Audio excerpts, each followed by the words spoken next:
Ano ka ba, Luciano? Nakikiliti ako dyan. Huwag mo kong halikan sa parte na yan. Huwag ka nang pakipot. Binibitin mo naman ako eh. Tigilan mo na yung kaartihan mo. Hindi ako maarte, no? Nakikiliti lang talaga ako. At isa pa, bakit man demanding mo? Hirit ka ng hirit, pero hindi mo man lang masabi kung kailan mo ako pakakasalan. Luciano, 1 taon na tayo, no? Kailan mo ba ako yayayaan mo pakasal? Wala kang ibang ginawa kundi pagsawaan itong katawan ko. Pero wala ka namang malino na plano para sa atin. Luciano, ano ba? Ano ba talagang plano mo para sa akin? Para sa atin? Papakasalan? Siguro, dapat mo nang malaman kung ano talaga ang gusto ko bago kita pakasalan, Berinda. Ano ba gusto mo para pakasalan mo ko? Ano, Luciano? Sasabihin ko sa'yo. Pero maipakikita muna ako sa'yo, Berinda. At ano naman yon, Aber? Eto. Aswang ka! Hindi!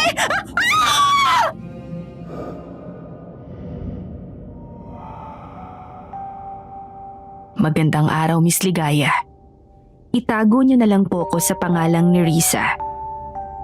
May aaminin ako sa'yo. Isa akong dalagang ina. Oo, mahirap. Maraming tanong at panghuhusga. Pero tuwing umiiyak ang anak kong si Luna o kaya'y ngumingiti, nawawala ang pagod ko. Hindi madali ang pinagdadaanan ko. Pero araw-araw, pinipili kong lumaban. Hindi para sa sarili ko, kundi para sa anak ko. Siya ang dahilan kung bakit patuloy akong bumabangon sa araw-araw. Dalagang ina ko at hindi ko yun ikinakahiya. Ngunit isang nakakakilabot na pangyayari ang dumating na siyang sumubok sa aming mag-ina. Siya ay napunta sa puder ng isang aswang.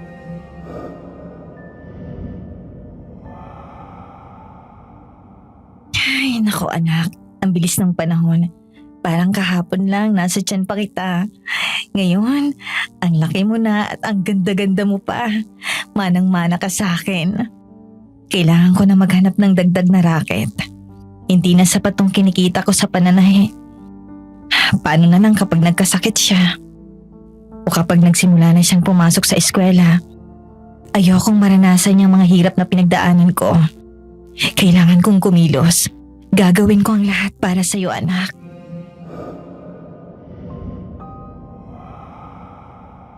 Sa awa ng Diyos, nakahanap din ako ng iba pang mapagkakakitaan. Bukod sa pananahi, naging serbidora rin ako sa isang karinderya malapit sa aming tinitirahan. Simula ng 2 na ang aking trabaho, madalas ay gabi na ako kung matulog. Minsan, matapos kong tapusin ang mga tahiin, saka ko palang nagagawa ang mga gawaing bahay. May mga gabing napapapikit na lang ako sa pagod habang pinapatulog si Luna.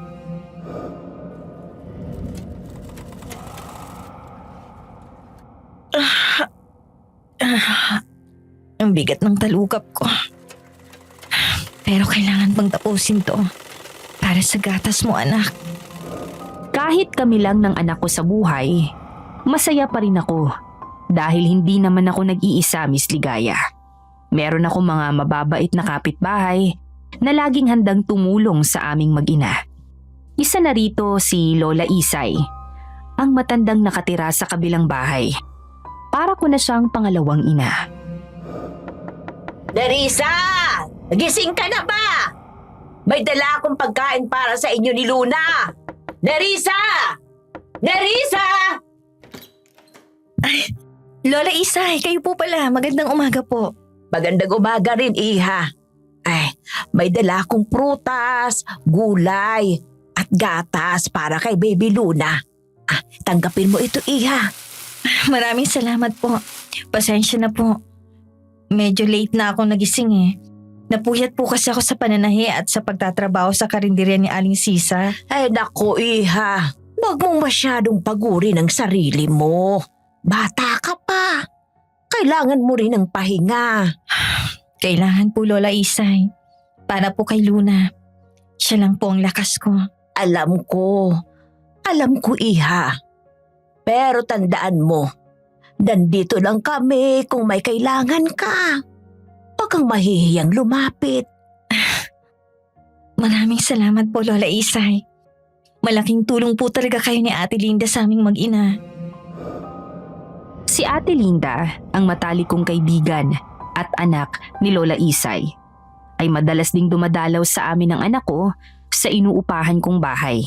Isa rin siya sa mga lagi kong karamay sa lahat ng pagsubok sa buhay. Malaki ang agwat ng edad namin. Lagpas 50 anyos na siya, habang ako naman ay magti-30 anyos pa lamang. Uy, Bes! Kumusta? May dala akong pandesal. Mainit pa. Kumain ka muna at iwanan mo muna yung pananahi mo. Ate Linda, salamat. Tamang-tama. Hindi pa ako nakakapag-almusal. Ano? Hindi ka pa nag-aalmusal. Tahi ka ng tahi dyan. Wala pa palang laman ng tiyan mo. Kumain ka naman kapag may oras. Sige ka. Baka magkasakit ka niyan. Alam mo, Bes, kung nahihirapan ka, sabihin mo lang. Tutulungan kita. Kahit sa pagbabantay kay Luna. Salamat, Ate Linda. Malaking tulong ng presensya mo. Nakakagaan ng loob. Lalo na sa mga panahong pakiramdam ko. Pasan ko ang buong mundo. Kapag nandyan ka, parang gumagaan ang lahat. Parang may kaagapay akong lumalaban. Parang magkapatid na tayo. At para na rin kitang nakababatang kapatid. Kaya habang kaya ko, hindi kita pababayaan. Basta tandaan mo, hindi mo kailangang harapin ang lahat ng mag-isa. Nandito lang ako para sa'yo at kay Luna. Maraming salamat talaga, ate. Pero sa lahat ng taong bumibisita sa aming mag-ina, may isa akong hindi maintindihan ang ugali. Ang tunay kong kapatid na si Ate Berinda. Mas nakatatanda siya sa akin pero ang trato niya sa akin ay parang hindi kapatid. Masyado siyang matapobre. Lalo na't may maganda siyang trabaho at mas nakakaangat sa buhay. Isang araw, dumating siya sa bahay nang hindi man lang kumatok sa pinto. Parang Reyna kung umasta. Hello, Nerissa. Kumusta na ang tuka kong kapatid? O ano, napapagod ka na ba sa buhay mo? Gusto mo na bang isuko ang pagiging ina mo sa pamangkin kong putok sa buho? Anong ginagawa mo rito, Ate Berinda? Kung nandito ka lang para laitin at hamakin na naman ako at ang anak ko, mas mabuti pang umalis ka na lang. O bakit? Masama bang dalawin ang sarili kong kapatid? O baka naman ayaw mo lang akong makita? Hindi ka ba ba sanay sa akin? Alam mo naman na prangka lang akong tao. Sinasabi ko lang ang totoo. At hindi ba totoo namang mahirap ka at anak sa buho ang anak mo? Ano ba talagang pakay mo rito, ate? Ni hindi ka man lang nagpaalam o nagpasabi na darating ka. Bakit pa? Alam ko naman nandito ka lang. Nakakulong sa bahay na to kasamang anak mo. Bakit pa ako mag-aabalang tawagan o sabihan ka? At saka hindi lang naman ikaw ang pinuntahan ko rito kundi ang pamangkin ko. Nasaan ba siya? Gusto ko siya makita. Kahit gigil na ako, pilit ko pa rin pinapakalma ang sarili ko. Nasa kwarto siya. Natutulog. Halika, sumunod ka sa akin. Pumasok kami sa kwarto kung nasaan yung anak ko. Nang makita niya ito, Ang cute talaga ng pamangkin kong hilaw kahit tulog. Sayang lang may anak ka na agad, no? Mahirap na tuloy makahanap ng matinong lalaking tatanggap sa'yo kasi disgrasyada ka. Ate Berinda, anong klaseng pananalita yan?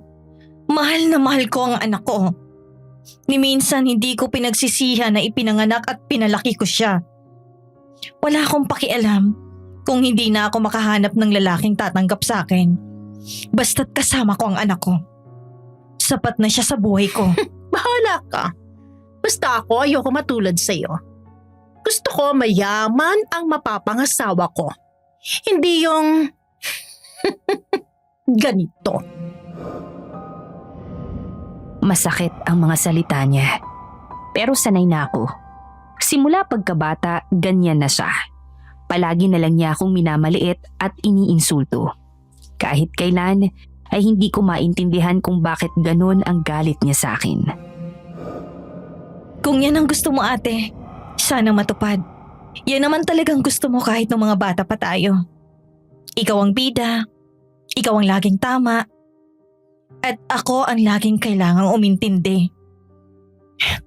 Napagod na rin akong habulin ng mga inaasahan mong hindi ko alam kung kailan ko ba natutunang akuin. Matutupad yan.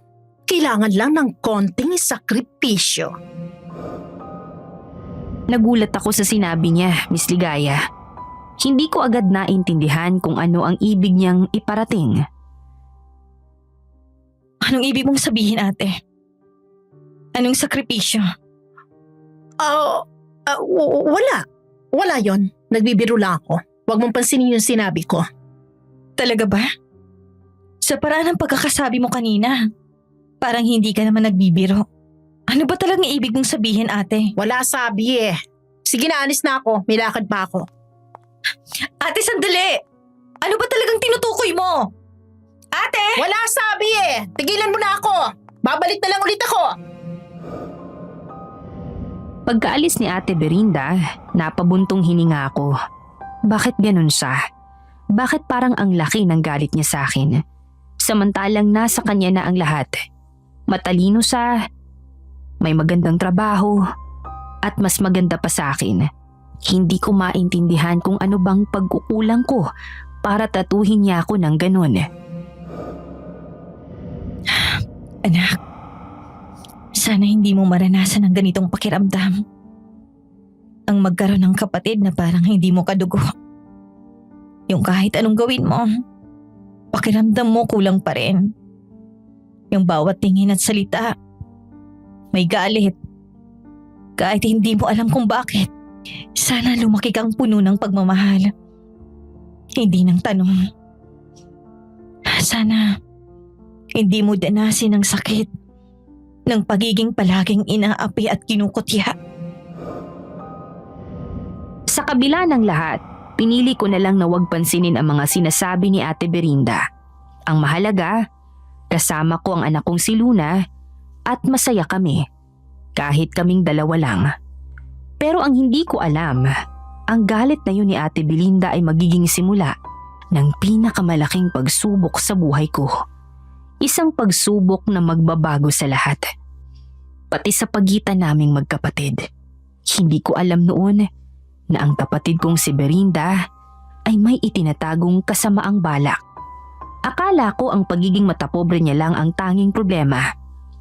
Pero may nangyayari palang mas malala.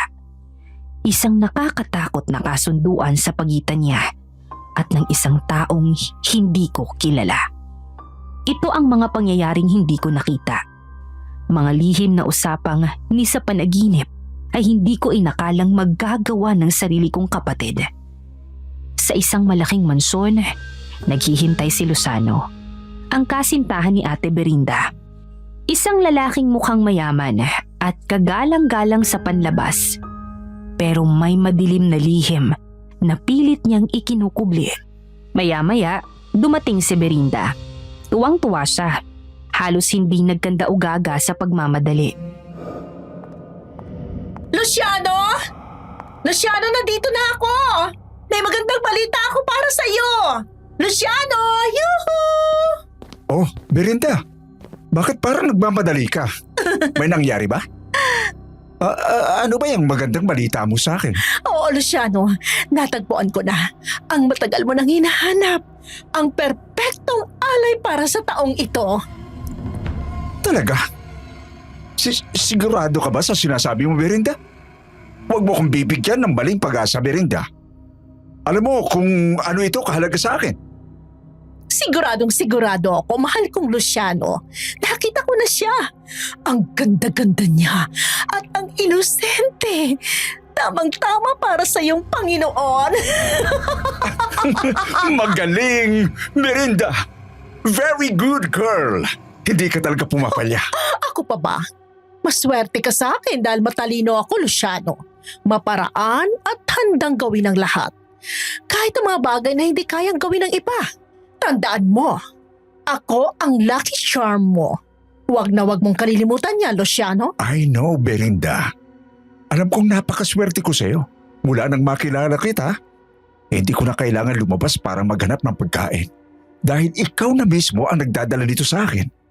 Lalo na tuwing dumarating ang pinakamalagang araw ng taon. Alam mo naman kung bakit ko ito kailangan, hindi ba? Bawat taon kailangan kong mag-alay na buhay na sanggol sa aking Panginoon na si Lucifer. Ito ang paraan para humaba ang aking buhay.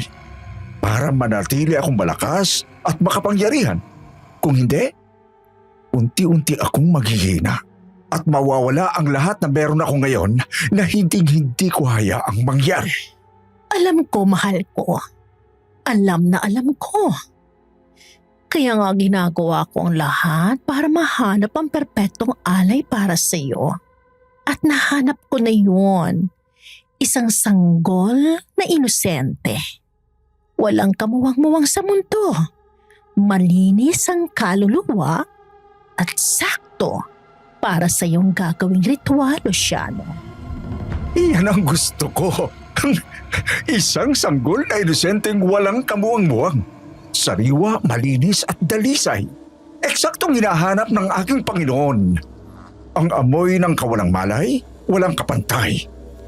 Kapag naisakatuparan natin ito, Belinda, walang makapipigil sa akin. Ako pa rin ang magiging makapangyarihang nilalang sa mundong ito. At madadagdagan na naman ang aking buhay. Huwag kang mag-alala, mahal kong Belinda. Alam mo rin ang kapalit ng ginawa mo ito, hindi ba? Ang pangako ko sa iyo, pakakasalan kita. Ang lahat ng kayamanan, ang kapangyarihan na tinatamasa ko ngayon, ay tatamasahin mo rin. Magiging reyna ka sa mansyong ito dahil yan sa pagbibigay mo sa akin ng buhay na sanggol. At ibibigay ko talaga sa iyo yun, Luciano. Ibibigay ko sa iyo ang pinakamagandang alay para sa taong ito. At pagkatapos noon, pagkakasalan mo na ako at magiging mag-asawa na tayo. Ako lang ang karapat-dapat sa tabi mo na makasama mo habang buhay. At sa oras na mangyaring ritual, ikaw ay mananatiling bata, malakas, makapangyarihan, at ako ang iyong magiging reyna. Pangako, Belinda. Basta matupad mo ang bahagi mo sa ating kasunduan. Kaya, sino ang napili mo? Kaninong sanggol ang iaalay mo sa akin? Hindi ka maniniwala, Luciano. Ang napili ko ay ang anak ng taong pinakakinamumuhian ko. Ang anak ng kapatid kong si Nerissa. Ang sanggol na yon, si Luna. Siya ang iaalay ko sa iyo, mahal kong Luciano. Ano? Ang anak ng kapatid mong si Nerissa? Isa siyang dalagang ina, hindi ba? Pero bakit ang anak niya? Kahit galit ka sa kanya, kapatid mo pa rin siya. Magkadugo kayo. At ang sanggol na yon, pamangkin mo yon. Makakaya mo ba talaga? Makakaya ng konsensya mo na nakawin ang anak ng sarili mong kapatid, Belinda? Kapatid? Kahit kailan hindi ko siya itinuring na kapatid, Luciano. Alam mo ba kung bakit galit na galit ako sa kanya? Mula pa noong mga bata kami, palagi na lang siyang pinapaboran ng mga magulang namin. Kahit hindi naman siya maganda at lalong hindi matalino. Kahit ako ang mas maganda, kahit ako ang mas matalino, wala sa akin ang atensyon nila. Palagi kay Nerissa. Kaya simula pa noon, kinamuhian ko na siya. Sana nga hindi na lang siya ipinanganak. Sana namatay na lang siya. At ngayong ako ang mas nakakaangat. Sisiguraduhin kong magiging impyerno ang buhay niya. At ang pagkawala ng anak niya, yan ang magiging pinakamalupit kong ganti. Pero Belinda, siguradong hahanapin ng kapatid mo ang anak niya kapag nawala yon. At ikaw, ang unang-una niyang paghihinalaan. Hindi siya maghihinala sa akin. Sino ba naman ang mag-aakalang ang sarili niyang kapatid ang kukuha sa anak niya, hindi ba? At isa pa, mahirap lang siya. Walang koneksyon, walang laban. Madali lang siyang patahimikin. Kung talagang desidido ka na sa balak mong yan, edi mas mainam. Pero tandaan mo, Berinda, kailangan mong maging maingat. Kung anak ng kapatid mo ang ibibigay mo sa akin, hindi pwedeng may makalam. Walang sino man ang dapat makadiskubre sa ginagawa ko, kahit sino. Kaya nga kailangan ko rin ng tulong mo, Luciano. Hindi ko naman to kayang gawin mag-isa. Kailangan natin magplano. Isang plano na hindi makakahalata si Nerissa. Hindi niya dapat maramdaman na nakuha na pala natin sa kanya ang anak niya. Anong klaseng tulong ang kailangan mo? Kailangan ko ang tulong mo para makuha ang bata na walang aberya. Kukunin natin siya sa gabi. Habang mahimbing ang tulog ni Nerissa. At kailangan siguraduhin nating wala siyang makikita. Wala siyang kahit anong matatandaan. Madali lang yan, Berinda. Walang imposible sa kapangyarihang taglay ko. Huwag kang magkalala. Tutulungan kita. Basta mapunta lang sa akin ang sanggol na alay na sinasabi mo. Nasa ganon silang tagpo nang unti-unting nagbago ang anyo ni Luzano. Ang kanyang balat ay pumusyaw at naging kulay abo. Ang kanyang mga kukoy humaba at tumalim na parang mga patalim. Namula ang kanyang mga mata, tila naglalagablab. Mula sa kanyang noo, unti-unting sumulpot ang maliliit ngunit matutulis na sungay. Ang kanyang boses ay lumalalim, mababa, mabagsik at nakakakilabot.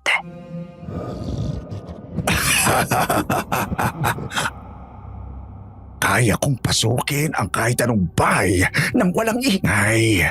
Kaya kong gawing mahimbing ang tulog ng kahit sino. At kaya kong kunin ang kahit anong gusto ko. Alam ko, mahal ko. Kaya nga, ikaw ang pinili ko eh. Ikaw makakapagbigay sa akin ng lahat ng gusto ko. O Luciano, lahat ay gagawin ko para sa iyo. Kahit gawing kitang katulad ko? Kahit gawing kitang aswang? Oo, Luciano, payag ako. Gawin mo akong aswang kahit ano pa. Basta pakasalan mo lang ako at gawing asawa mo. At ibibigay ko sa iyo ang gusto mo, Berinda. Magiging asawa kita at lahat ng kayamanan at kapangyarihang taglay ko. Magiging sa iyo rin. Basta ibigay mo sa akin ang alay na sinasabi mo, ang anak ng kapatid mo. Tungkol naman sa pagpayag mo na ikaw ay maging tulad kong aswang, darating tayo ran. Pero sa ngayon, ang pinakamahalaga, mapa sa akin muna ang sanggol. Hindi ka magsisisi sa ibibigay kong alay sa iyo, mahal kong Luciano. At si Nerissa?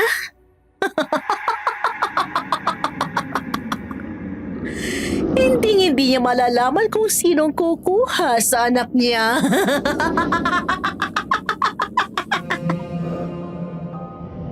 Nang sumunod na gabi, wala akong kaalam-alam na yun na pala ang simula ng aking bangungot.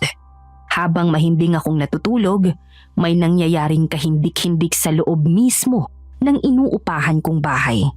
Hindi ko nasaksihan ng mga sandaling yun, pero ang sakit at puwang na iniwan nito sa puso ko ay mananatili habang buhay. Habang ako'y mahimbing na natutulog, kasama si Baby Luna, na payapang nakahiga sa kanyang duyan, palihim na nakapasok sa loob ng bahay ang aking kapatid na si Ate Berinda. Hindi ko alam na ang kanyang pagbisita sa akin ay isa lang panlilinlang.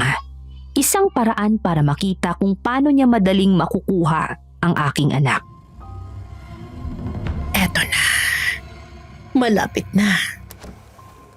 Sa katahimikan ng gabi, dahan-dahang pumasok sa bintana si Ate Berinda. Ang bawat hakbang niya ay maingat, tila sanay na sanay sa hindi paglikha ng kahit anong ingay. Bit-bit niya ang isang maliit na supot at isang piraso ng tela. Malamang para takpan ang bibig ng sanggol kung ito'y magising. Habang lumalapit siya sa duyan ni Luna, bakas sa kanyang mukha ang determinasyon. Ngunit wala ni katiting na awa. Pasensya ka na, Nerissa. Kailangan na mawala sa iyo ang pinakamamahal mong anak.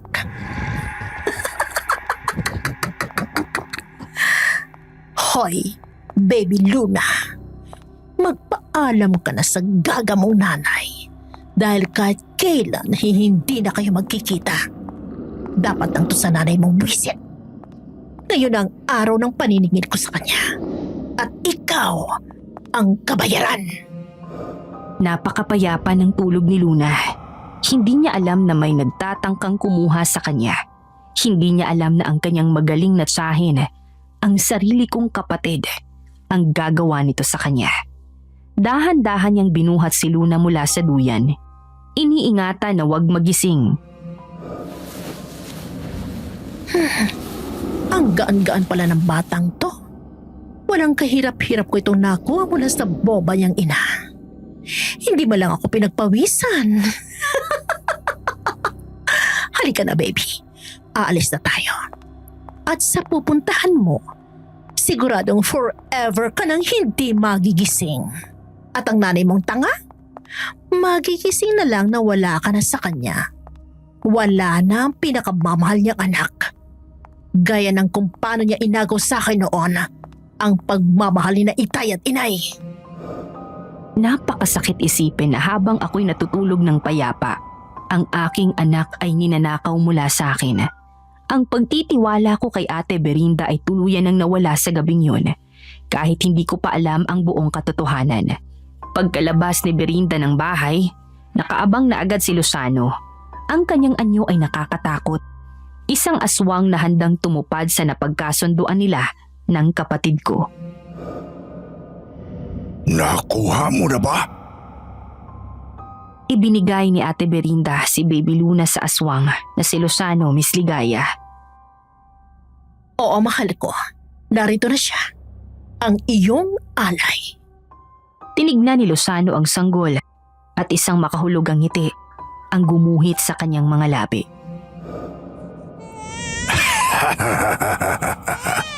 Napakagandang sanggol. Perpektong-perpekto ito para sa ritual. Malinis, dalisay, sariwa.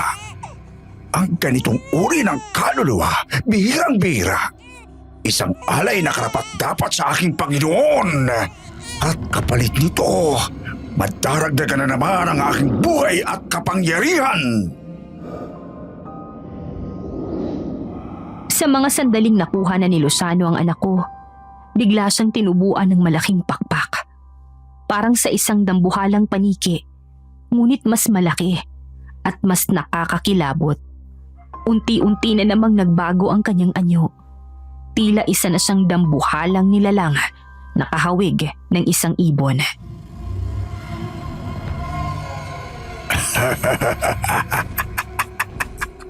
Salamat, Berinda. Hindi ka magsisisi sa ginawa mo. Isang napakagandang gantimpala ang naghihintay sa iyo. Magkita tayo sa mansyon. Mas susunod, mahal kong Luciano. Susunod na ako roon. At sa isang iglap, lumipad palayo si Luzano. Bit-bit ang aking anak. Ang tunog ng kanyang paglipad ay tulad ng malakas na bugso ng hangin na dumaan sa kalangitan. Ngunit walang sino man ang nakarinig. Hinabol ng tingin ni Ate Berinda si Luzano habang lumilipad sa ere. Bit-bit si Baby Luna. Isang ngiting puno ng tagumpay ang unti-unting sumilay sa kanyang mga labi. Sa wakas, ito na ang katuparan ng lahat ng pangarap ko. Ang yumaman, magkaroon ng kapangyarihan, kahit pang maging asawa ng isang makapangyarihang aswang. Palihim na nakatakas si Ate Berinda. Walang sino mang nakakita sa kanya. Wala siyang iniwang bakas. Walang saksi. Tila isa siyang multo na dumaan sa gitna ng dilim. Kinabukasan, nagsimula ang araw na tila isang karaniwang umaga.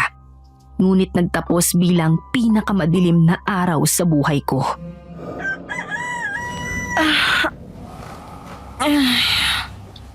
Luna, anak.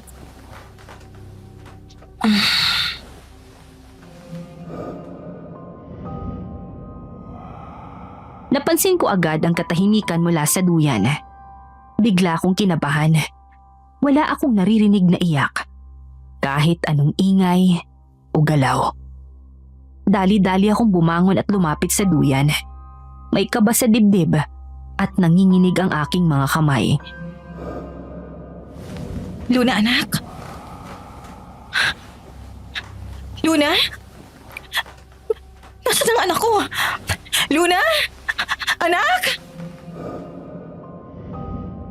Nagimbal ako nang makita kong wala si Luna sa kanyang duyan. Wala doon ang anak ko. Para akong binuhusan ng malamig na tubig. Hindi ako makapaniwala sa nakita ko. Nanginginig ang mga kamay ko na hinawakan ang duyan.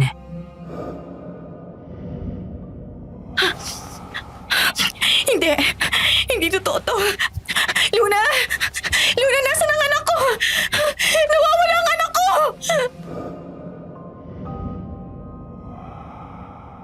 Nagsimula akong maghanap sa buong bahay.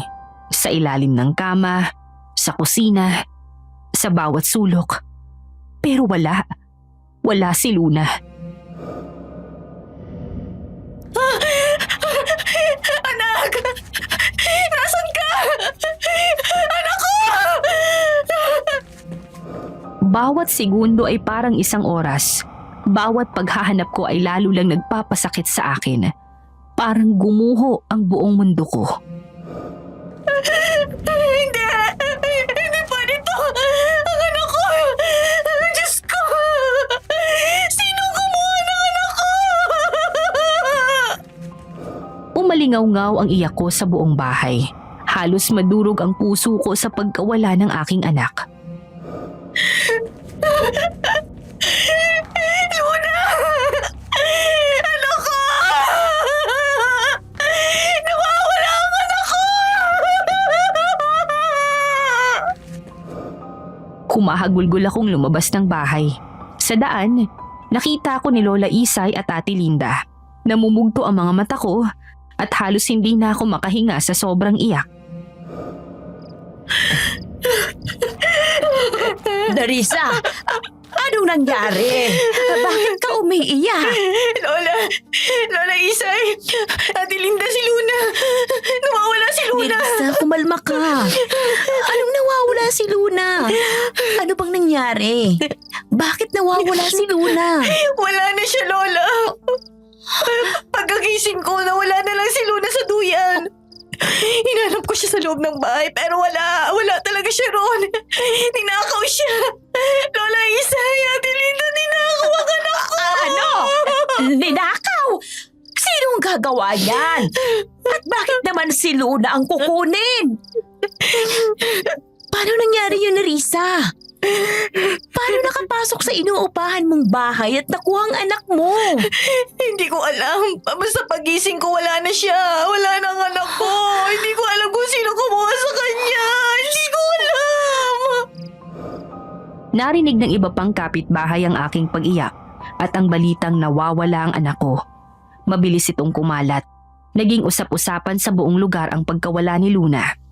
Pero sa kabila ng lahat, iisa lang ang laman ng isip ko. Ang anak ko. Gagawin ko ang lahat para mahanap siya. Hindi ako susuko. Hinding-hindi. Lola Isay, Ate Linda, kailangan kong mahanap ang anak ko. Kailangan kong makita si Luna. Hindi ako papayag na hindi siya maibalik sa akin. Anong gagawin ko?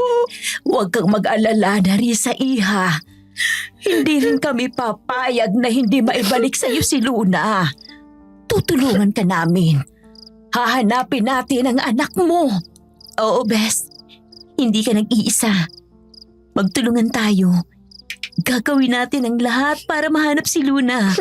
Ibabalik natin sa iyo ang anak mo. Agad na kumilos sina Lola Isay at Ate Linda, Miss Ligaya.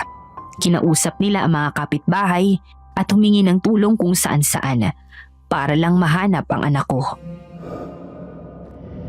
Manang, nawawala po ang anak ni Nerissa. Nakita niyo po ba si Baby Luna? Kahit anong impormasyon po, malaking tulong na. Kuya, Dahil katapat mo lang naman ang inuupahang bahay ni Narisa, may napansin ka bang kakaiba kagabi? O may nakita ka bang taong pumasok o lumabas sa bahay niya na posibleng kumuha kay Baby Luna? Ang bawat wala kong nakita ay parang patalim na tumutusok sa puso ko. Gusto kong sumigaw, gusto kong magwala, pero kailangan kong manatiling matatag para kay Luna. Diyos ko. Tulungan niyo po kami na mahanap at makita ang anak ko.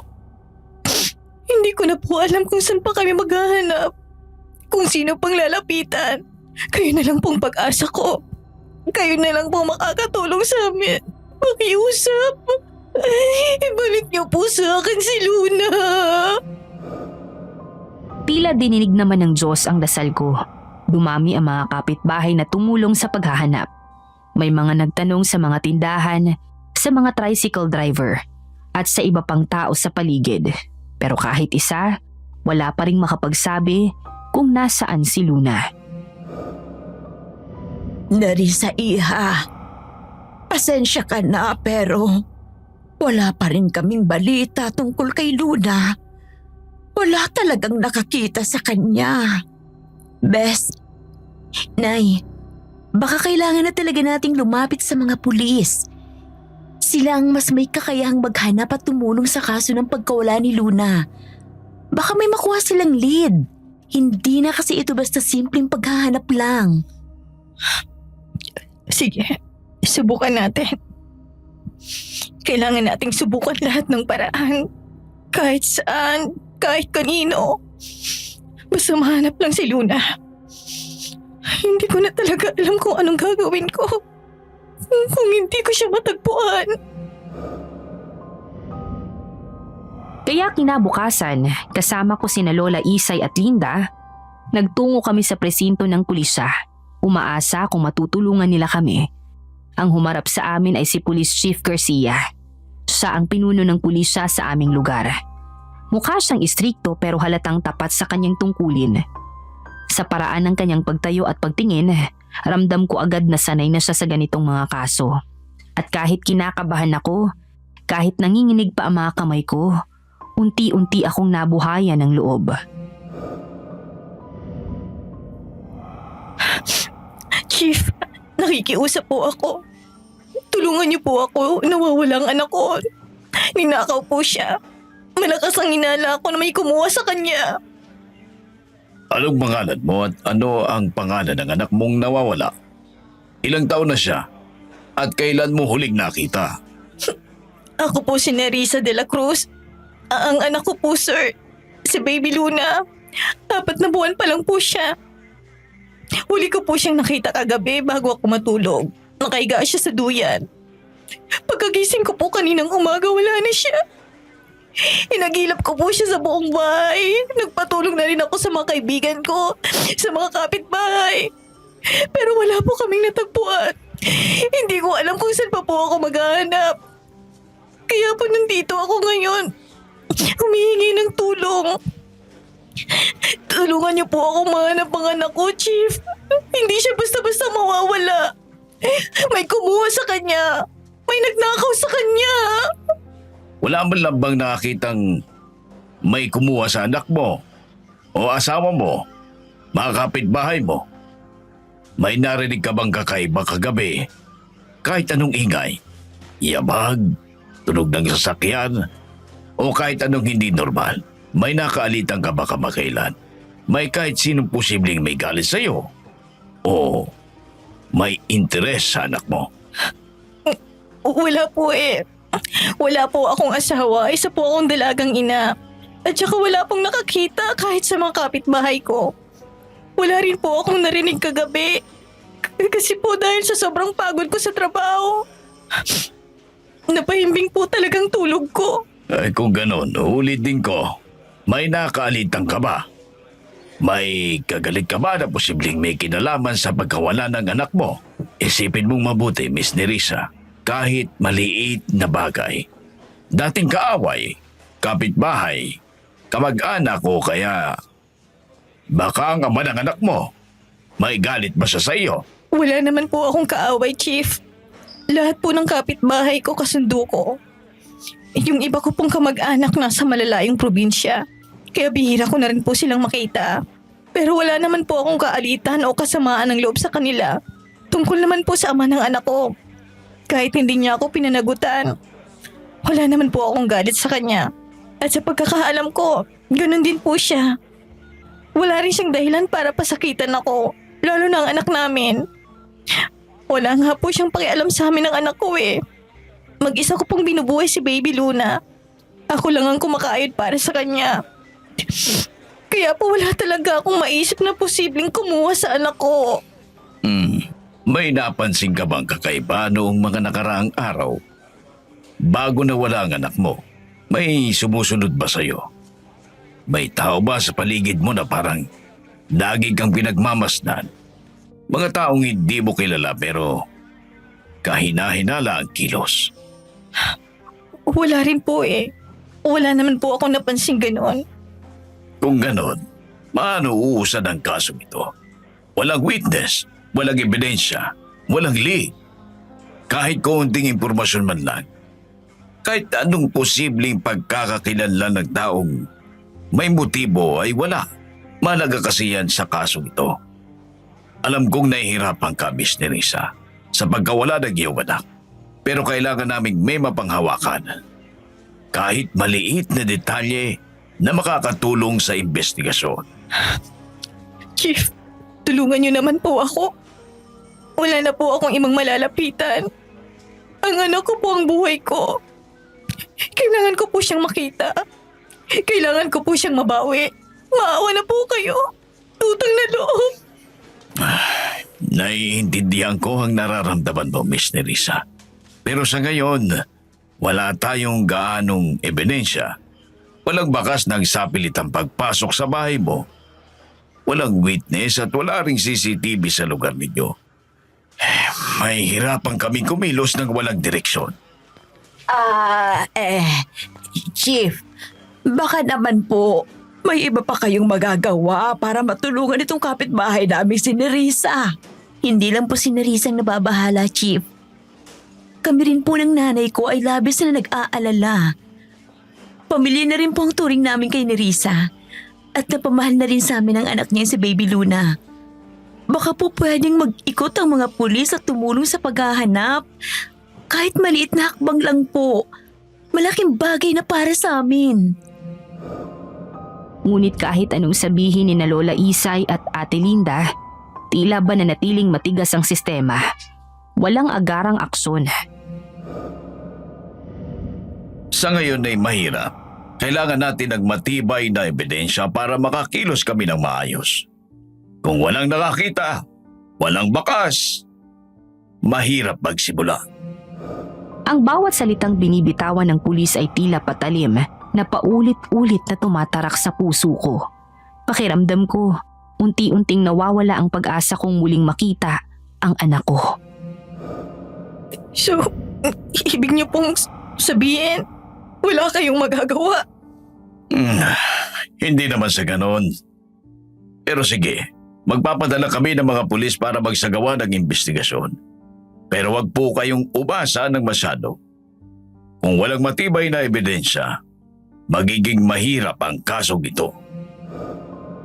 Lumabas kami ng presinto na mabigat ang loob. Pakiramdam ko, lalo lang akong nawala ng pag-asa. Wala na.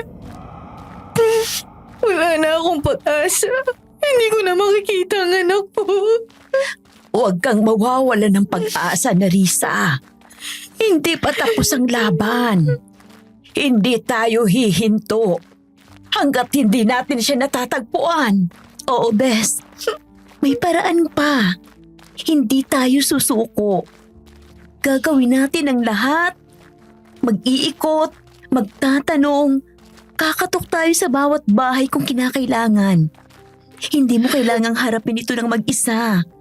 Kasama mo kami ni Nanay. Hahanapin natin si Baby Luna kahit saan pa siya naroon.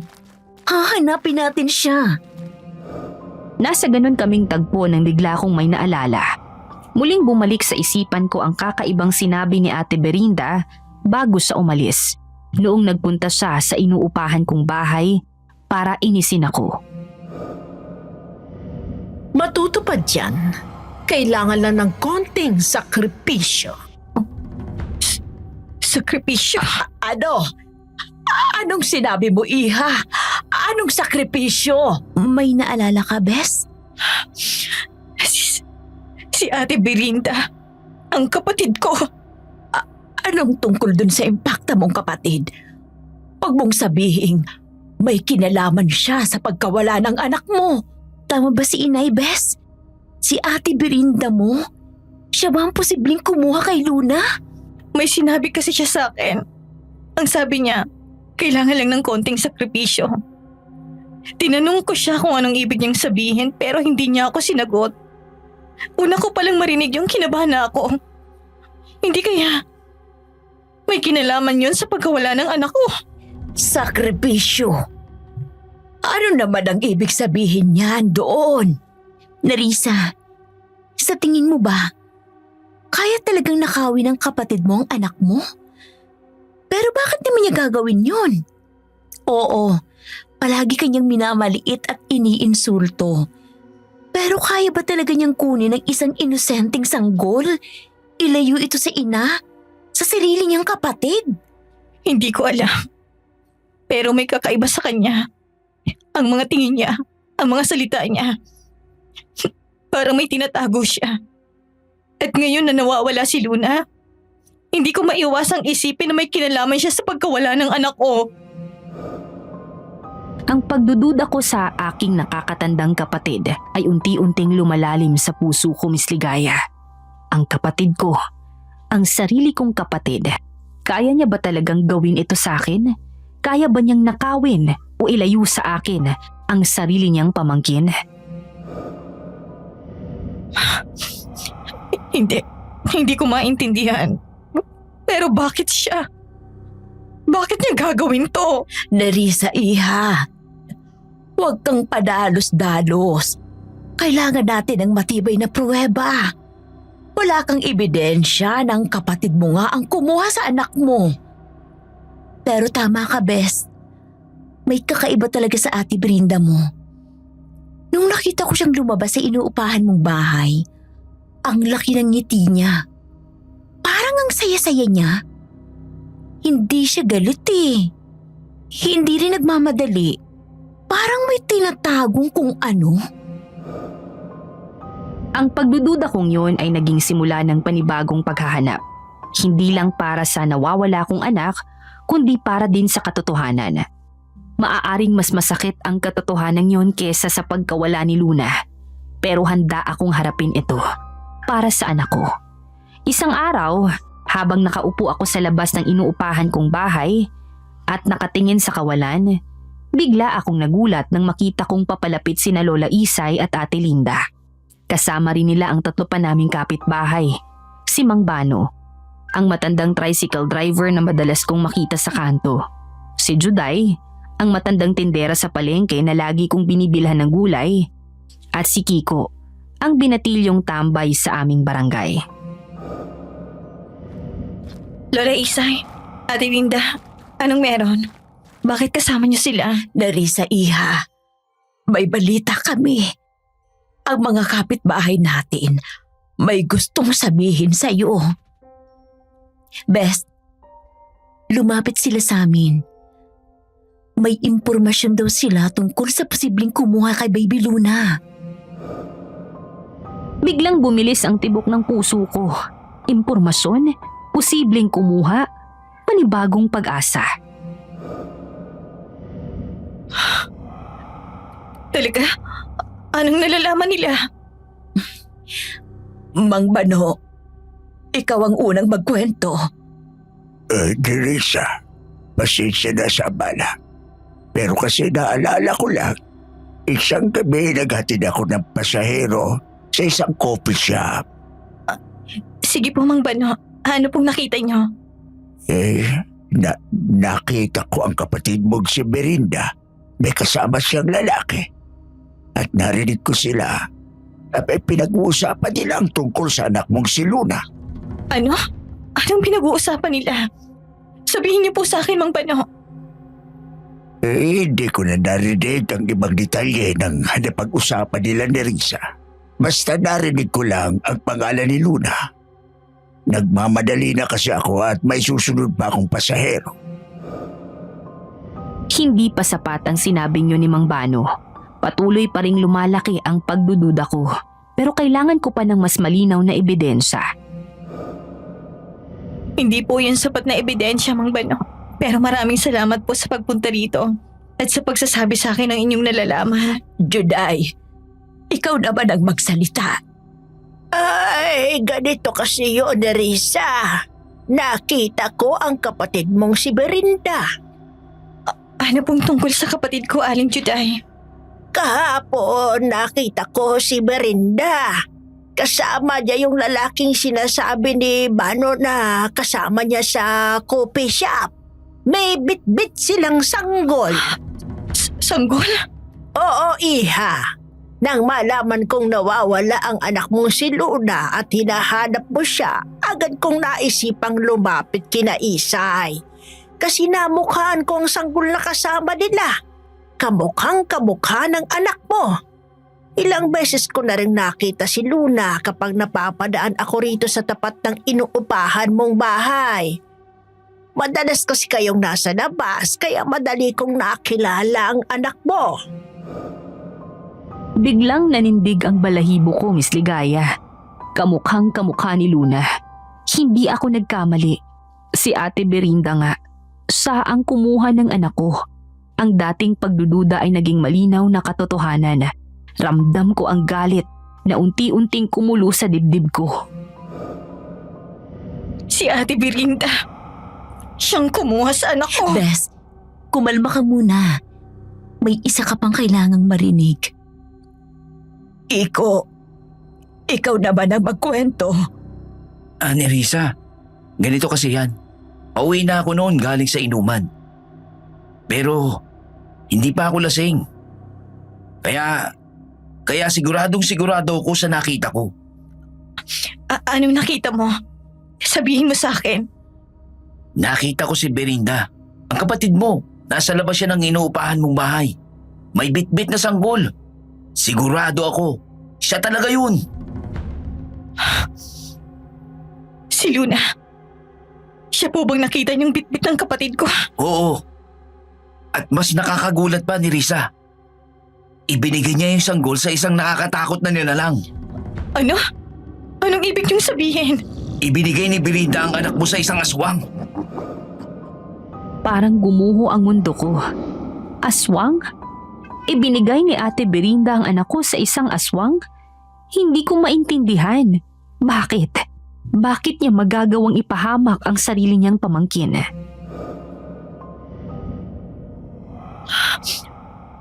Aswang? Bakit? Bakit niya ibibigay ang anak ko sa aswang? Ay, Diyos ko po. Anong naisip ni Berinda at gagawin niya yun? Aswang? Sigurado ba kayo, Mang Kiko? May aswang pa ba sa panahong ito? Sigurado ko. Kitang-kita ko talaga. Isa yung aswang. Nakakakilabot yung itsura. At may narinig pa ako.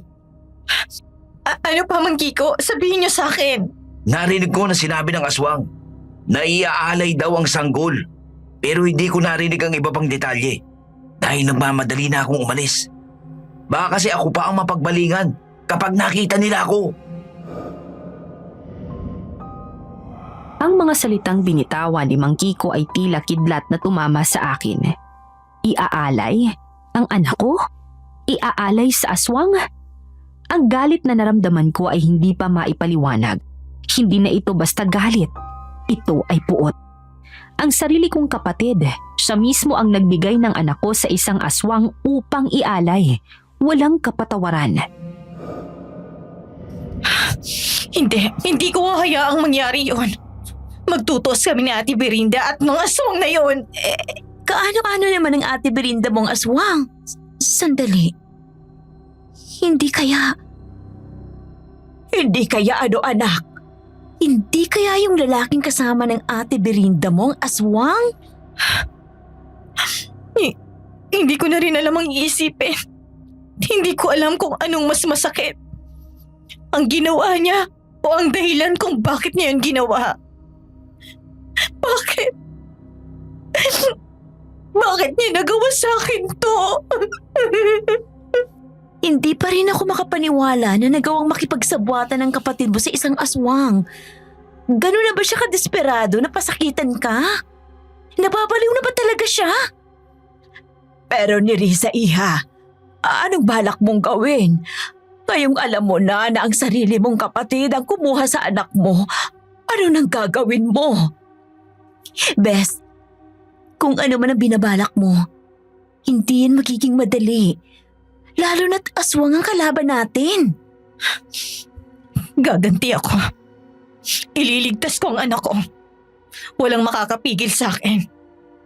Wala akong pakialam kung may kasabot pa siyang aswang. Hindi ako natatakot. Mas mahalaga sa akin na maibalik ang anak ko. Pero Bes, aswang ang kakalabanin mo. Kung haharapin mo siya, kailangang handa ka.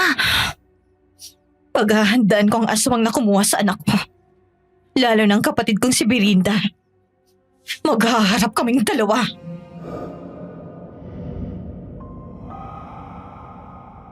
Sa mga oras na yon, hindi na ako ang dating Nerissa. Mahina at walang laban. Sa mga sandaling yon, isa na akong ina na handang gawin ang lahat para sa aking anak. Handa akong harapin ang kahit anong panganib, kahit isang aswang. Maibalik ko lang si Luna. Ito na ang simula ng aking paghihiganti. Nerissa, iha, alam kong galit ka. Pero delikado ang kalaban mo. Isang aswang. Kailangan natin ng kakampi na makakatulong para labanan ang aswang. Oo, Bes. Hindi mo yun kaya mag-isa. Mas maganda kung may tutulong sa iyo. Sino? Sinong makakatulong sa akin? Ni ang mga pulis wala silang magawa. Kanino pa ako hihingi ng tulong? Meron akong kilala, iha. Isang binata na may kakaibang kakayahan. Si Andres. Andres? Sino po si Andres? Si Andres ay isang albularyo. Pero hindi siya basta-bastang albularyo lang. Bata pa siya. Nasa 25 taong gulang pa lang. Pero bihasa na sa pakikipaglaban sa mga aswang at masasamang espiritu. Ang kanyang lolo, si Bang Leoreyo, isang dating albularyo ang nagturo sa kanya. Oo, Bes. Narinig ko na rin ang tungkol sa kanya. Marami na raw siyang natutulungan sa mga ganitong uring kaso. Biglang nagliwanag ang puso ko. Isang albularyo? Isang taong may kakayahang lumaban sa aswang? Maaaring siya na ang kasagutan sa aking mga panalangin. Lola Isa, Ate Linda, samahan niyo ako sa kanya. Kailangan ko siyang makausap. Ngayon na. Sige, iha. Paghanda ka, pupuntahan natin siya. Hindi na ako nagpatumpik-tumpik pa. Agad akong naghanda. Dahil bawat minuto ay mahalaga. Buhay ni Luna ang nakataya. Naglakad kami papunta sa bahay ni Andres. Medyo malayo ito. Nasa liblib na bahagi ng aming barangay. Malapit sa kakahuyan. Habang naglalakad, dama ko ang kaba. Pero mas nangingibabaw ang determinasyon. Luna, anak. Darating ako. Ililigtas kita. Sana wala pang ginagawa sa'yo ang aswang na yun, baby. Huwag kang mag-alala, Bes. Mababawi mo ang anak mo. Kasama mo kami sa laban na ito ni Risa. Si Andres. Tiyak natutulungan ka niya. Kilala ko ang batang iyon. Mabait at matulungin. Kaya sigurado akong hindi niya tayo bibiguin. Nakarating kami sa bahay ni Andres. Isang maliit na bahay na yari sa kahoy. Napapalibutan ng mga halaman at malalaking puno. May kakaibang aura ang lugar. Tila ba'y puno ito ng misteryo at lihim. Andres! Andres, iho! Nandyan ka ba? Maya-maya, bumukas ang pinto at lumabas ang isang binata. Tama si Lola Isay. Bata pa siya. Hindi tulad ng inaasahan ko sa isang albularyo. Pero ang mga mata niya, parang may malalim na karanasan. Lola Isay, Ate Linda, kayo po pala yan. Kanina ko pa kayo hinihintay. At ikaw si Nerissa, tama ba? Ako si Andres. Alam ko na kung bakit kayo narito. Nagulat ako. Paano niya nalaman ang tungkol sa akin? Tila nabasa niya ang aming iniisip. Paano mo nalaman ang pakay namin sa'yo? Ang mga espiritu ang bumubulong. Narinig ko ang iyong paghihinagpis ni Risa at ang matindi mong determinasyon. Pumasok kayo. Pumasok kami sa loob ng bahay ng albularyo. Simple lang din ang ayos nito. Ngunit kapansin-pansin ang mga kakaibang gamit na nakasabit sa dingding. Mga tuyong halaman, bote na may lamang likido, at mga lumang libro na nakalagay sa estante. Ang salarin ay ang kapatid mo at ang kasama niyang aswang. Tama ba ang nalaman ko? Oo. Ninakaw ng kapatid ko ang anak kong si Luna. Ang masaklap, ibinigay pa niya ito sa isang aswang para ialay. Kailangan ko siyang iligtas. Tulungan mo akong mabawi ang anak ko at magantihan ang mga kumuha sa kanya. Alam ko at tutulungan kita. Hindi ko hayaang may inosenteng buhay ang masayang. Lalo na kung ang kasamaan ay nagmumula sa sarili mong kadugo. Gagawin natin ang lahat para mailigtas ang anak mo at para tapusin ang kadilimang ito. Biglang bumigat ang pakiramdam ko, Miss Ligaya. Ang mga salita niya ay nagbigay sa akin ng pag-asa.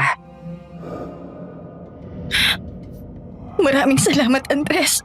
Ngayon pa lang, hindi ko na alam kung paano ako magpapasalamat sa iyo. Huwag ka munang magpasalamat dahil wala pa naman tayong ginagawa. Pero kailangan mong maging matatag. Ang laban ito ay hindi madali. Handa ako, Andres. Gagawin ko ang lahat. Mabawi lang ulit ang anak ko. Mabuti. Ngayon, magsimula na tayo sa paghahanda. Nagbigay si Andres ng mga payo. Ipinaliwanag niya ang mga kahinaan ng aswang, ang mga bagay na kinatatakutan nila, at ang mga paraan upang labanan sila. Ang mga aswang takot sa bawang, sa asin, at sa mga dasal. Pero ako may sarili akong ginagamit na mabisang pangontra sa kanila.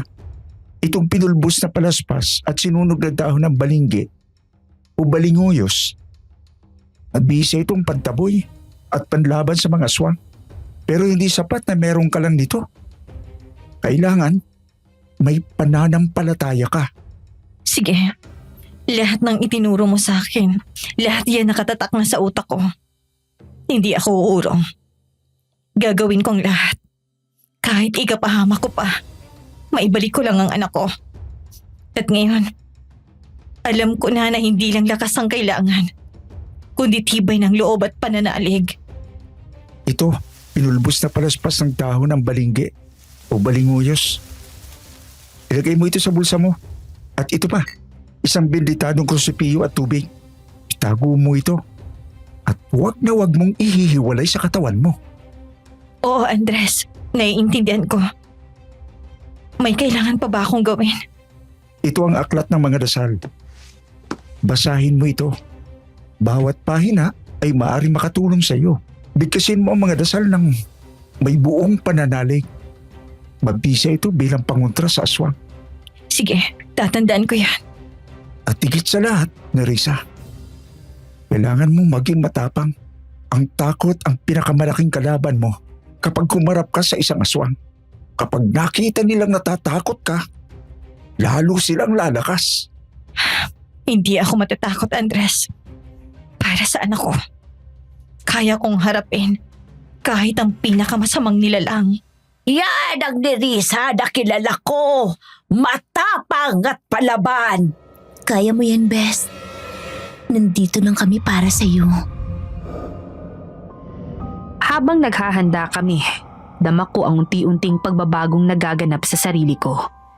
Ang dating Nerissa, mahina at madaling umiyak, ay unti-unting nawawala. Napapalitan siya ng isang Nerissa na hitik sa lakas, tapang at pagmamahal. para sa anak niyang kailangang iligtas. Ito na ang banal na langis. Ipahid mo ito sa balat mo bago ka lumaban. Magbibigay ito ng proteksyon sa iyo. Tatandaan ko ang lahat ng sinabi mo, Andres. Hindi ko kakalimutan ang mga yan. Kailangan nating malaman kung nasaan ang aswang. May ideya ka ba kung saan sila nagtatago? Wala eh. Hindi ko alam kung nasaan ang kapatid ko. Pati ng kakampi niyang aswang. Wala akong kahit anong ideya. Kung ganon, ako na mag-aalam. May alam akong paraan para matunton kung nasaan sila. Talaga? Kaya mong gawin yon? Itinaas ni Andres ang kanyang mga kamay, saka marahang kumuha ng kulay itim na pulbos mula sa isang garapon. Dahan-dahan niya itong ikinalat sa tubig na nasa palanggana. Pagkatapos, pumikit siya at nagsimulang umusal ng isang dasal. Sa bisa ng liwanag ng araw at dilim ng buwan, sa gabay ng mga ninunong bantay, isiwalat nawa ang landas ng nilalang na taglay ng kasamaan. Sa silangan o kanluran, sa ilaga o timog, dalhin sa aking paningin ang daang patungo sa kanya. Sa ngalan ng liwanag, sa lakas ng dasal, tuklasin ang kinaroroonan ng nilalang ng dilim. Maya-maya ay napangiti ang albularyo. Alam ko na kung nasaan sila. Kumuha ka ng papel at ballpen. Isulat mo ang lahat na sasabihin ko. Huwag ka mag-alala. Sasamahan din kita sa laban mo. Oo. Sige, Andres. Salamat. Luna, anak. Sandali na lang. Darating si nanay. Ililigtas kita, pangako. Ang impormasyong nakuha ni Andres sa ginawa niyang orasyon ang naging susi. Sa tulong ng kanyang kakaibang kakayahan bilang isang albularyo, mabilis na natunto ni Andres ang posibleng pinagtataguan ng aswang. Hindi kami nag-aksaya ng panahon. Ang bawat segundo ay mahalaga. Lalo na ngayong alam kong iaala yung aking anak. Hindi ako papayag na mangyari yun. Hanggang sa narating namin ang lungga ng aswang. Sigurado ka ba, Andres? Ito na ba ang lugar kung nasaan ang kapatid ko? At ang aswang na kumuha sa anak ko? Oo, Nerissa. Ramdam ko ang presensya ng masamang espiritu dito. Ito na ang lugar. Nakatayo kami sa harap ng isang malaking mansyon. Mukha itong abandonado, pero may kakaibang enerhiya na tila nanggagaling mula sa loob. Malaki at nakakatakot ang istruktura. At bawat bintana ay parang may tinatagong lihim. Kasama namin ni Andres, sina Lola Isay at Ate Linda. Handa kaming lahat sa pwedeng mangyari. Pati ang mag-ina ay tinuruan ni Andres kung paanong labanan ang mga aswang. Naku Iha, nakakatakot naman ang lugar na ito. Bes, handa ka na ba? Handa ka na bang harapin ang kapatid mo? Handang-handa na ako, Ate Linda. Hindi na ako makapaghintay na harapin siya. Magtutuos kami. Ako, si Ate Berinda, at ang aswang na yon. Kailangan pa rin natin mag-ingat. Ang mga aswang ay mapanlin lang. Sumunod kayo sa akin. Dahan-dahan kaming pumasok sa bakuran ng mansyon. Maingat ang bawat hakbang at nakikinig kami sa bawat tunog. Parang may bulong ng babala ang hangin. Saan kaya sila nagtatago? Sa pinakaloob ng mansyon. Doon nila ginagawa ang kanilang ritual. Akala siguro ng aswang na yon, malilin lang niya tayo. Pero nagkakamali siya. Diyos ko. Baka mamaya napahamak na ang anak ko. Huwag kang mag-alala. Buhay pa ang anak mo ni Risa. Nararamdaman ko ang tibok ng kanyang puso at ang kanyang paghinga. Bilisan natin. Baka matapos ang ritual at hindi na natin siya maabutan. Hindi naging mahirap ang pagpasok. Parang may puwersang tumutulak sa amin papasok. Marahil dahil sa pagmamahal ko kay Luna o sa kapangyarihang taglay ni Andres. Ang laki ng bahay na to. Ito na kayang tirahan ng aswang. Ano bang pumasok sa isip ng baliw kong kapatid at sumama siya rito? Kasama ang halimaw na yon. Nakakakilabot talaga dito. Parang haunted house. Panginoon, gabayan niyo po kami sa gagawin namin. Naglalakad kami sa mahabang pasilyo, halatang matagal nang walang nakatira. Makapal ang alikabok at kumakaluskos ang sahig sa bawat hakbang namin. Biglang huminto ang paglalakad ni Andres. Narito na sila. Nararamdaman ko ang kapangyarihan ng demonyo sa likod ng pintong ito. Biglang bumilis ang tibok ng puso ko. Ito na ang sandali. Ang oras ng pakikipagharap ko sa aking kapatid at sa aswang. Si Luna, nasa loob siya, di ba? Oo. Kaya kailangan natin maging alerto. Ihanda niyo ang mga sarili ninyo. Dahan-dahang binuksan ni Andres ang pinto, Miss Ligaya. Gumamit siya ng tigabulag upang hindi kami makita o maamoy ng aswang. Bumungad sa amin ang isang malawak na kwarto. Sa gitna nito'y naroon ang isang altar at sa itaas nito ay may malaking ribulto ng demonyo. Sa sahig ay may nakaguhit na bilog na may kakaibang simbolo, tila bahagi ng isang ritual. At sa gitna ng bilog, nakita ko si Luna, nakahiga habang may kakaibang liwanag ang bumabalot sa kanyang katawan. Luna, anak ko. Sa harap ni Luna, nakatayo ang isang nakakatakot na nilalang. Malamang yun na yung aswang nakasabwat ng magaling kong kapatid. Si Berinda naman ay nasa tabi niya. May malapad na ngiti sa labi na may hawak na isang matalim na bagay na tila punyal. Narinig din namin ang aswang na bumibigkas ng mga salitang hindi ko maintindihan. Nakakakilabot ang boses nito. Parang tinig na kakabangon lang mula sa hukay. Maya-maya ay may sinabi ito na gumulantang sa akin. O aking Panginoon, inihahandog ko ang alay na ito. Isang inosenteng buhay kapalit ng kapangyarihan ng walang hanggang buhay. Napakuyom ako ng kamay. Bawat salitang binibigkas ng aswang ay tila kutsilyong tumatarak sa puso ko. Ang anak ko, iaalay niya sa demonyo. Napakawalang hiya. Mga demonyo sila. Matitikman niya ang ganti ko. Ngayon na! Sa isang iglap, lumantad na kami sa kanilang harapan. Nerissa! Nagulat si Berinda at ang aswang. Bigla silang napalingon sa amin. Puno ng pagtataka at galit ang kanilang mga mata. Paano kayo nakapasok dito? Sino kayo? Paano niyo nalaman ang lugar na ito? Mga tampalasan! Ang kapal ng mukha mo, Ate Berinda! Nilokot pinagnakawan mo ang sarili mong kapatid! At ngayon, ang sarili mong pamangkin, iaali mo sa aswang? Anong klaseng tao ka? Anong klaseng kapatid ka? Hindi mo ako masisisi, Nerissa. Ikaw ang laging pinapabura ni na Itay at Inay. Ikaw ang laging may atensyon. Ngayon ako naman. Kailangan ko ng yaman. Kailangan ko ng kapangyarihan. At para mangyari yon, kailangan kong ialay sa boyfriend kong si Luciano ang iyong anak. Para pakasalan niya ako at magbuhay reyna ako sa piling niya. At dahil gusto ko makaganti sa iyo, ang anak mong ibinigay ko kay Luciano. Sa pamamagitan ng pag-aalay sa sarili mong pamangkin?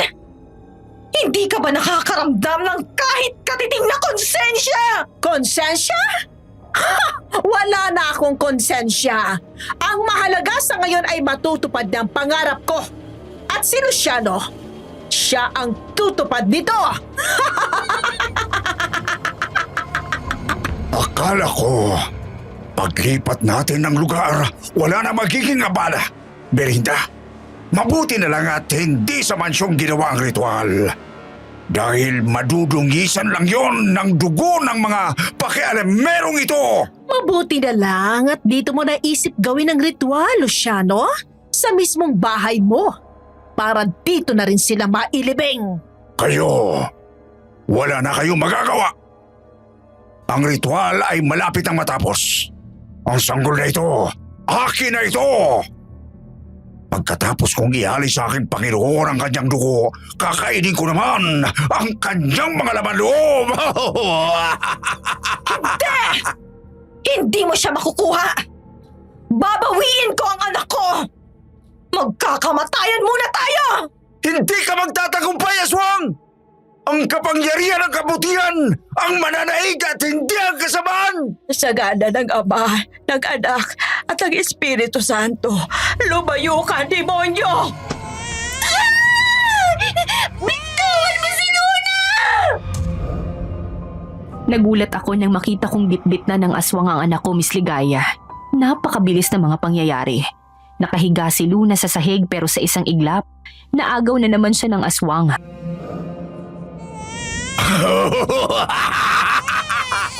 Mga hangal! Wala kayong magagawa sa akin! Ako si Luciano, ang tagapaglingkod ng Panginoong Lucifer!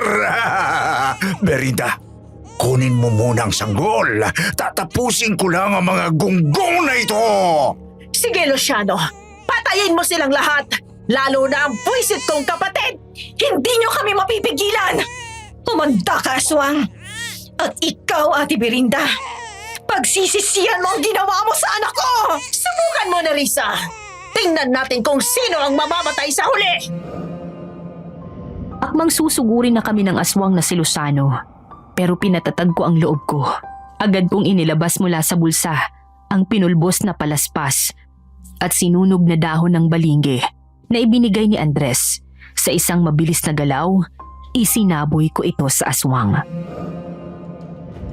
Sa ngalan ng Diyos! Mamatay ka! Demonyo ka!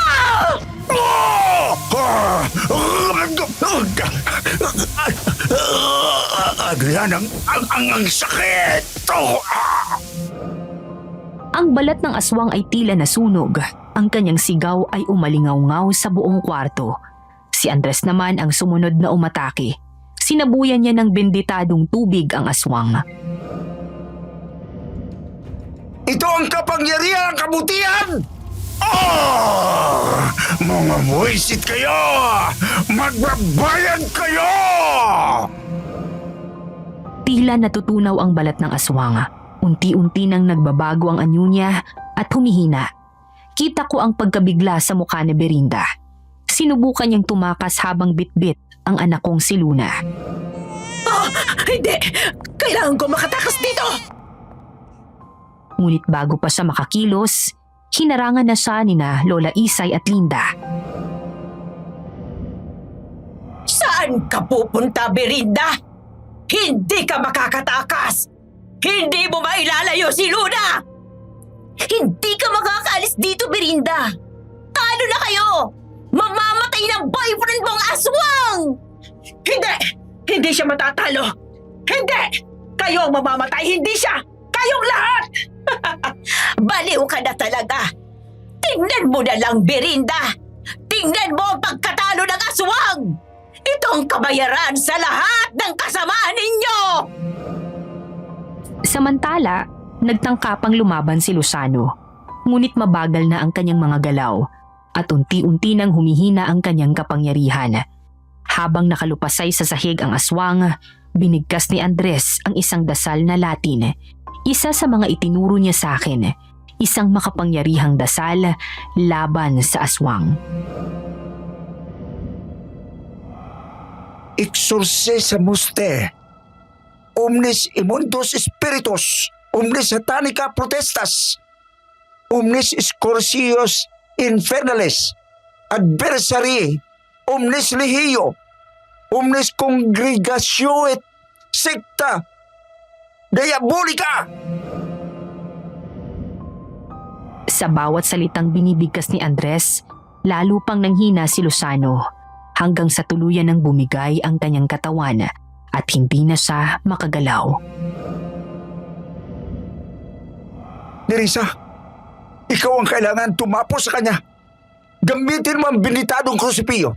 Ipaghiganti mo na ang anak mo! Biglang bumilis ang tibok ng puso ko, Miss Ligaya. Dumating na ang tamang oras para makaganti. Hawak ko ang benditadong krusipilyo na sa hindi ko inaasahan ay gawa pala sa pilak. Ito ang kabayaran sa ginawa mong pagkuha sa anak ko! Itinarak ko sa dibdib ni Luzano ang matulis na parte ng benditadong krusipilyo. Hindi! Hindi!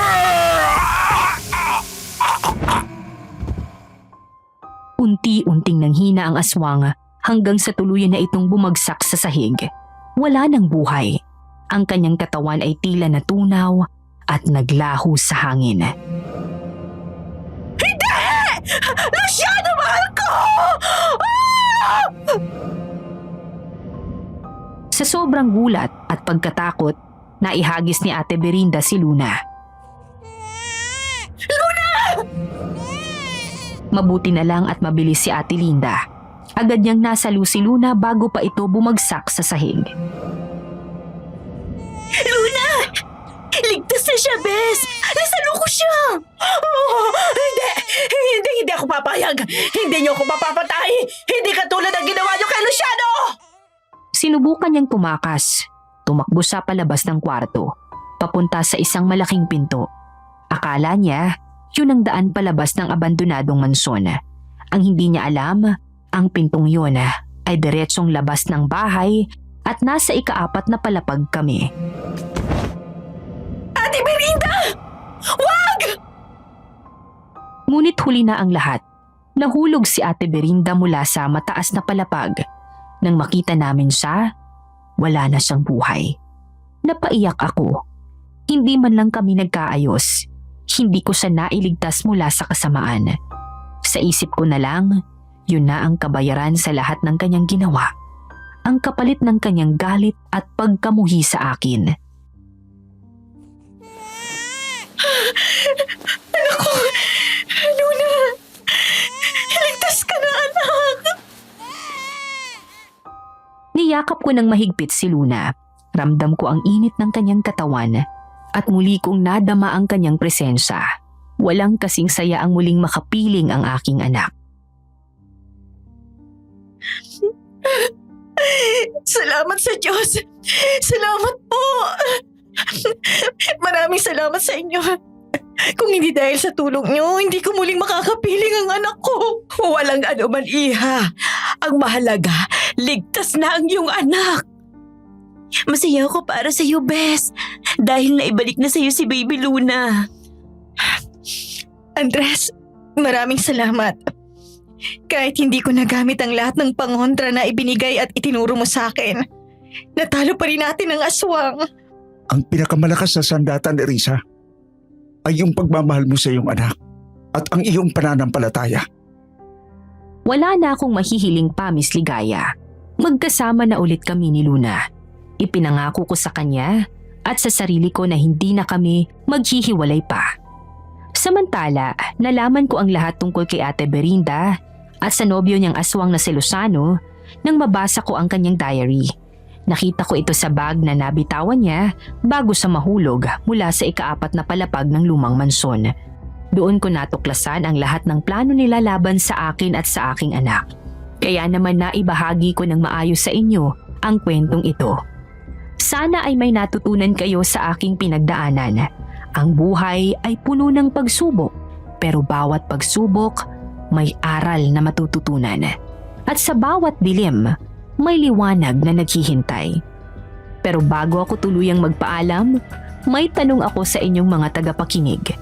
Kung kayo ang nasa sitwasyon ko, paano nyo haharapin si Ate Berinda at ang aswang? Sana ay may mabasa akong mga kasagutan sa aking katanungan kapag napili ng Aswang Confessions ang aking kwento. At kung kagaya ko rin kayo na mahilig makinig sa channel na ito, huwag kalimutang mag-like, mag-comment at mag-subscribe para lagi tayong updated sa mga kwento dito. Yun lamang po at maraming salamat sa inyong pakikinig.